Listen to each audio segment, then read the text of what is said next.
उज्जैन के पास झाड़ा के ग्राम आमली कटन में प्राथमिक शाला के 24 बच्चों की अचानक तबीयत खराब हो गई। बच्चों को महिपुर के स्वास्थ्य केंद्र में उपचार के लिए भेजा गया।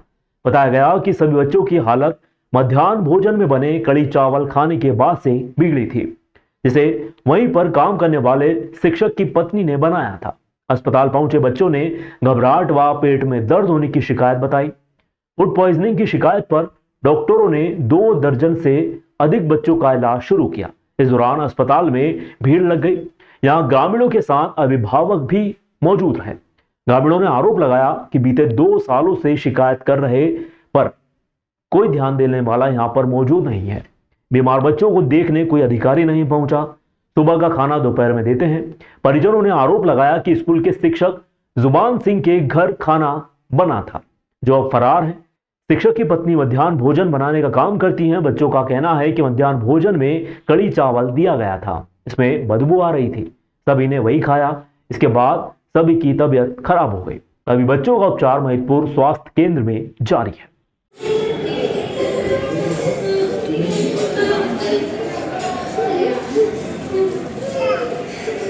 आप इनके साथ हो? उनमें सब और आ रहे बच्चे, मेरे बच्चे अभी और आ रहे हैं। ये आपके बच्चे स्कूल में किसने खिलाया था? हैं? कौन से सर के घर से आए थे? जॉन सिंह कौन है ये? क्या क्या खिलाया था? और इसको उधर ले जाओ। इधर आ जाओ। ले लो इनको वार्ड में ले लो, वार्ड में ले लो तीनों को। चलो क्या हो रहा है? क्या नाम है? घंटी। तुम्हारा नाम क्या है? लखन। ये अफसरा कौन है? अफसरा हो गई, ठीक है। तब से वहाँ का जो शिक्षक जुआन सिंह है वो यहाँ पर दिख नहीं रहा, वो फरार है। शिक्षक यहाँ आया भी नहीं, बच्चों को छोड़ दिया, रमन हो गया। अब घर बच्चे आप घर कहाँ है वो? अच्छा, और बच्चों की देख रेख भी नहीं करी उन्होंने। अभी तक कोई अधिकारी आया हालचाल जानने बच्चों के क्या है क्या नहीं है? अभी कोई अधिकारी नहीं आया है। केवल एक वो टीचर है, वो आगे महिला है, वो खड़ी है। वो अच्छे हैं, उनकी कोई चलने नहीं देता है। जबकि वो समूह उनका अध्यक्ष हुई है, चल नहीं देता उनकी। वो महिला के लिए क्या करें? ऐसी स्थिति बनी थी, कुछ बच्चे 1:30 बजे के आसपास खाना खाने के बाद उल्टी और पेट में दर्द की समस्या के साथ आए थे। लगभग 24 बच्चे हैं। पहले शुरुआती स्थिति में बच्चों को उल्टी दस्त हो रहे थे। दस्त किसी को नहीं, उल्टी और पेट में दर्द हो रहे थे। बट अब सारे बच्चे स्टेबल हैं। अभी कोई भी बच्चे खतरे में नहीं है, सब खतरे से खाली है। आगे कोई ऐसी कोई बच्चों को आगे कहीं पहुंचाने की जरूरत वगैरह कहीं तो नहीं है? नहीं, कहीं पहुंचाने की जरूरत नहीं है, सारे बच्चे स्टेबल हैं। अभी कोई भी बच्चा नई कंप्लेंट नहीं कर रहा, बस उल्टी की और दर्द की कंप्लेंट थी, बस वही। किन कारणों से बच्चे बीमार हुए हैं कुछ? चूंकि बच्चे खाना खाने के बाद सारे बच्चे बीमार हुए हैं, तो पहली स्थिति में तो अपन को यही लगता है कि फूड पॉइजनिंग हुई होगी। तो खाने के सैंपल की जांच जाएगी और बच्चों के जो उल्टी की है उसकी जांच जाएगी। आगे जो भी कार्रवाई होगी वो लैब के थ्रू पता चलेगा। उज्जैन के माधोनगर थाना पुलिस ने फर्जी तरीके से लाइफ इंश्योरेंस की राशि हड़पने के मामले में प्रकरण दर्ज किया है।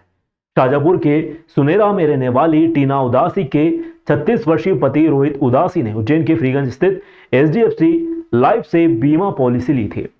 20 जून 2023 को रोहित की मृत्यु के पश्चात देवास के पारोट के रहने वाले धर्मेंद्र सांसी टीना के घर सुनेरा पहुंचे। यहां उन्होंने क्लेम दिलवाने के नाम पर अपने आप को HDFC लाइफ का एजेंट बताकर टीना के आधार, पैन कार्ड, फोटो सहित अन्य दस्तावेज ले लिए। इसके बाद धर्मेंद्र ने मिलकर टीना उदासी की जगह आधार पेन में पूजा का फोटो लगाकर HDFC के कार्यालय में क्लेम के लिए पेश कर दिया। 16 फरवरी को टीना उदासी के नाम पर 26,44,901 रुपए का चेक जारी हो गया। उक्त चेक HDFC की मैनेजर ने पूजा चौहान को दे दिया। अगले ही दिन देवास के बैंक में दोनों चेक क्लियर होते ही 17 फरवरी को 9,90,000 एवं 19,80,000 बैंक से निकालकर दोनों रफू चक्कर हो गए। मामले की जानकारी लगते ही टीना उदासी ने अपने जेठ व परिवार के सदस्यों के साथ मिलकर उज्जैन थाना माधोनगर में रिपोर्ट दर्ज करवाई। माधोनगर CC में जांच के बाद संबंधित व्यक्तियों के खिलाफ मामला दर्ज किया गया। पुलिस की एक टीम देवास में पूजा के घर उसे तलाशने के लिए पहुंची। बताया कि पूजा चौहान व धर्मेंद्र के साथ अन्य लोग भी इसमें शामिल हैं। जांच कर जल्द ही आरोपियों की गिरफ्तारी की जाएगी।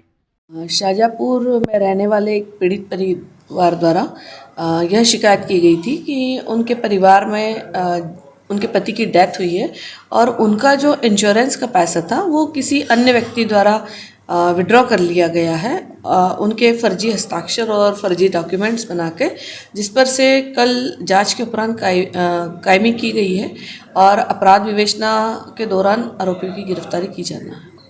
रहवासियों का कहना, बगीचे की जमीन पर अवैध रूप से कॉलोनी काट कर पूर्व पार्षद प्रतिनिधि विकास खत्री बेचने के प्रयास में लगे हुए हैं।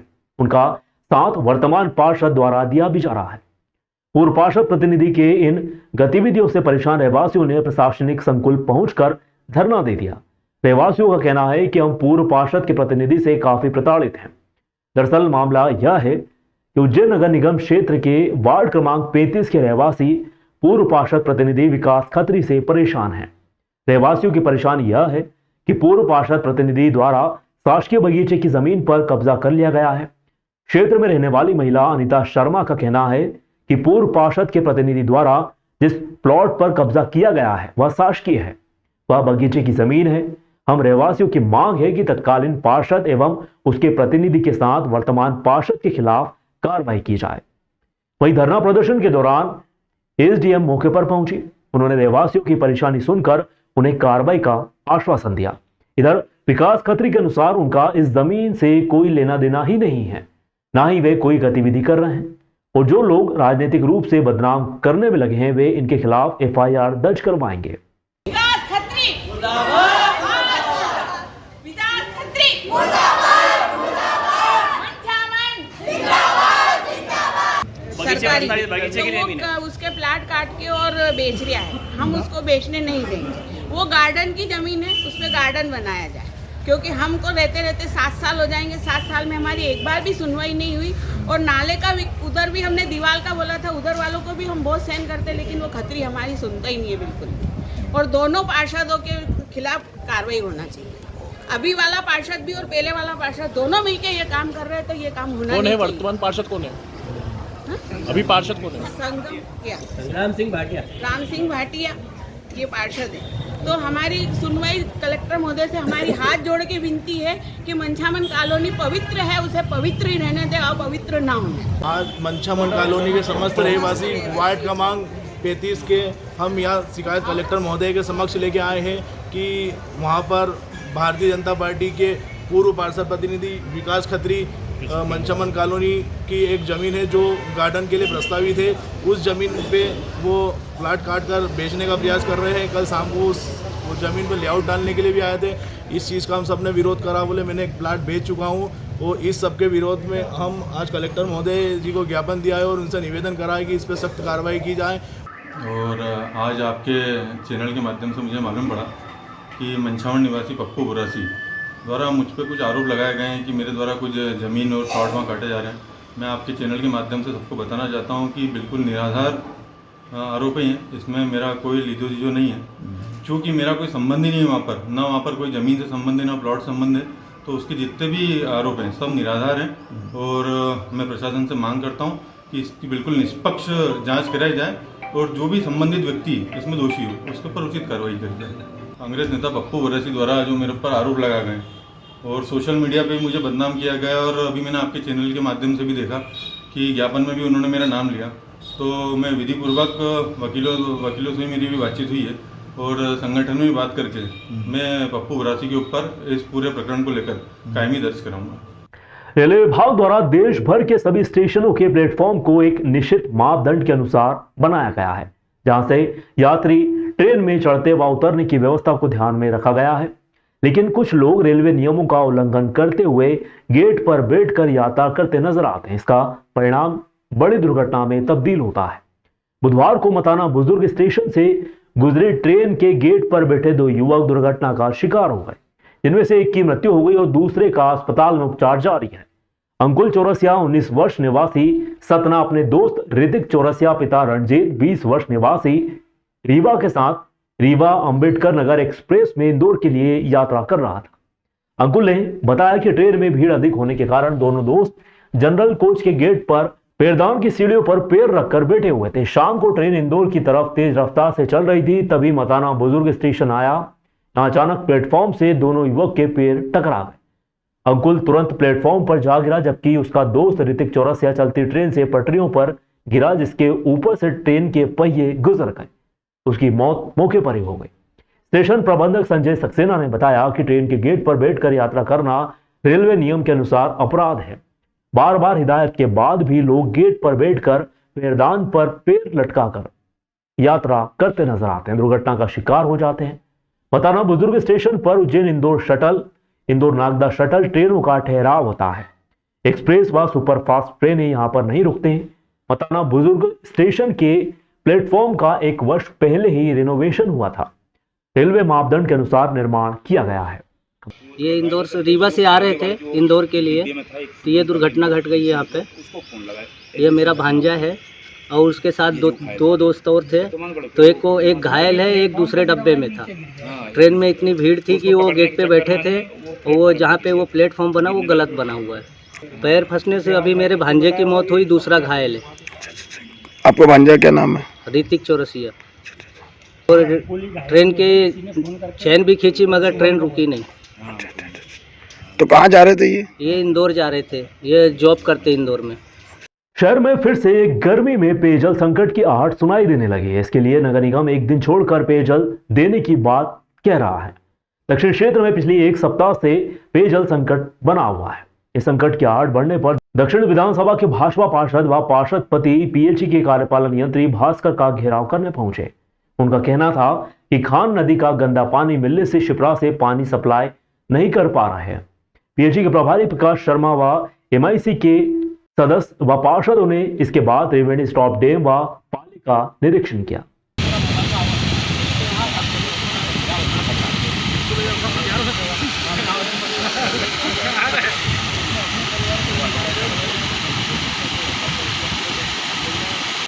ये पूरी शिप्रा स्थिति तो पूरी खराब हो गई। नर्मदा का पानी अभी आया नया एकदम था, पूरा काला पानी दिखा पूरा। वो तो मैंने दी ना आपको।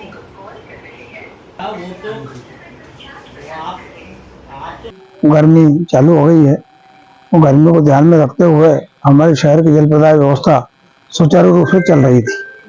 लेकिन विगत दिवस जो है खान का पानी जो है शिप्रा में मिल गया। शिप्रा में पानी खान का मिलने के कारण पूरी शिप्रा का जल दूषित हो गया, जिसको कि हम पेयजल के रूप में वर्षों से लेते आए हैं। जैसे ही खान का पानी शिप्रा में मिला तो हमने शिप्रा का पानी लेना बंद कर दिया है। और एकमात्र गंभीर डैम है, शहर की 47 टंकियां हैं और गर्मी का टाइम में पानी की खपत ज्यादा होती है। तो आज सारे पार्षद चिंतित है कि वाकई में आज टंकियां क्यों नहीं भरा पा रही है, पंपिंग क्यों नहीं हो पा रही है। शहर की जनता अभी से गर्मी सामने है और अभी से इन सारे दिन पे दिन चिंता पाली है। तो अभी हम सीधे जा रहे हैं यहाँ से गौघाट पाले पे, जाके देख रहे हैं कि किस तरह से यह खान का पानी शिप्रा में मिल रहा है। और आज हम कलेक्टर साहब से, माननीय आयुक्त महोदय से, माननीय महापौर जी से इस संबंध में बात करने वाले हैं। तो इस समस्या का शहर की जनता को निदान दिलाने के लिए हम अच्छी ठोस कार्य योजना बनाने वाले हैं कि शहर की जनता को पूरी क्षमता के साथ में 1 घंटा पानी मिले और जिससे कि उनको किसी तरह की कोई परेशानियों का सामना नहीं करना पड़े।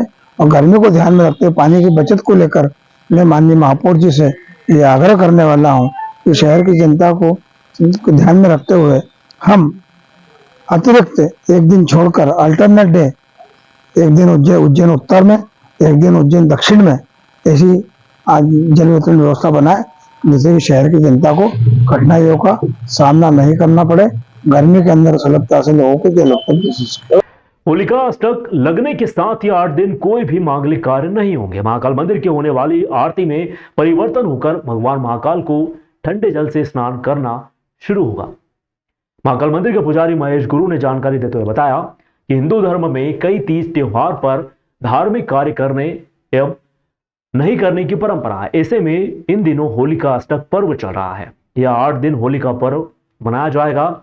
इस दौरान परंपरा के अनुसार कोई भी शुभ कार्य नहीं किया जाता है। इसी मान्यता है कि इन दिनों देवी देवताओं के दर्शन करने से हर मनोकामनाएं पूर्ण होती हैं। साथ ही होली के बाद अब महाकाल मंदिर की आरती व पूजा व्यवस्था में भी परिवर्तन होने जा रहा है। मंदिर की परंपरा है कि 6 महीने तक अलग परंपरा रहती है, 6 महीने तक अलग। इसमें भगवान को गर्म जल व ठंडे जल से स्नान करवाया जाता है। साथ ही भगवान की नित्य होने वाली सुबह शाम व दोपहर आरती में भी परिवर्तन मौसम के अनुसार किया जाता है, जो कि 6 महीने तक रहता है। होली का पर्व होता है उसके 8 दिन पूर्व होलिका अष्टक के रूप में इस पर्व का मनाते हैं। इसमें शुभ काम और मांगलिक कार्य के लिए निषेधता रहती है, लेकिन ये कुछ क्षेत्रों में होती है।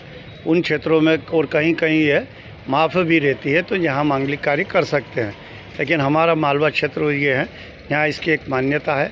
होली पर्व बड़ा धूमधाम से मनता है और होली का यहाँ पे डांडा रोपण भी होता है, होली दहन भी होता है। इसलिए ये 7 दिन 8 दिन का जो समय होता है होली का अष्टक, इसमें किसी प्रकार के मांगलिक कार्य यहाँ हमारे मालवा में और उज्जैन नगर और आसपास के नगर में निषेध है। तो इस तक का है, 8 दिन का होता है और 25-26 के बाद में फिर पुनः है कि अभी यहाँ 2 ऋतु होती है, एक गर्मी की ऋतु और एक ठंड की ऋतु होती है। ऋतु के अनुसार महाकाल मंदिर की परंपराओं में थोड़ा सा परिवर्तन होता है। जैसे ठंड का जो मौसम होता है, कार्तिक महीने से ये प्रारंभ होता है, तो कार्तिक अन्नकूट जो 14 रूप 14 से होती है, तो भगवान को ठंड के मौसम में 4 माह में भगवान को गर्म जल से स्नान कराते हैं। और अब चैत्र प्रतिपदा से भगवान को पुनः ठंडे जल से स्नान प्रारंभ होगा, जो 6 महीने तक ये चलेगा। 6 महीने की ये यहाँ परंपरा है और उसको परंपरा के अनुसार अब आरती का भी समय है, जो कि दिन बड़े और छोटे होते हैं। ठंड में दिन छोटे होते हैं और गर्मी में दिन बड़े होते हैं, इसलिए आरती का समय भी परिवर्तन होगा, जिस आधी घंटे का परिवर्तन रहेगा। अभी 7:30 बजे जो आरती होती है वो 7 बजे होगी, और जो 10:30 बजे होती है वो 10 बजे होगी, और सायंकाल को जो 6:30 बजे जो होती है आरती, सायं आरती जो दूध आरती है वो 7 बजे से होगी।